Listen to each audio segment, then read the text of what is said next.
আবার আল্লাহ কুদরতি পাঁচ জমিনে বিছাইয়া আবার আল্লাহ ডাক দিয়া কয় বান্দারে আছো কি কোনো গুনাহগার বান্দা গুনাহ কইরা ফেলছ টেনশন করিস না আমি আল্লাহর কাছে চাইলা আমি আল্লাহ তোর জিন্দেগীর গুনাহগুলো মাফ কইরা দিব এ বান্দা তাহাজ্জুদে ঘুম থেকে উঠলি না আমার আল্লাহ রাগ করে না গুসা করে না ফজরের সময় মুয়াজ্জিনের কণ্ঠে মসজিদের মিনারা থেকে মুয়াজ্জিন তোরে ডাক দেয় নাই হাইয়া আলাস সালাহ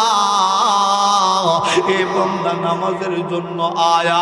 আবারও মুয়াজ্জিন তোরে ডাকছে হাইয়া আলাল ফালাহ এ বান্দা কল্যাণের জন্য আয়া আবারও তুই যখন ঘুম থেকে উঠিস না মুয়াজ্জিনের কণ্ঠে আবার আল্লাহ তোরে ডাক দিছে আসসালাতু খায়রুম মিনান নাওম এ বান্দা ঘুমের চেয়ে নামাজ ভালো আয়া ওই সময় তুই বান্দা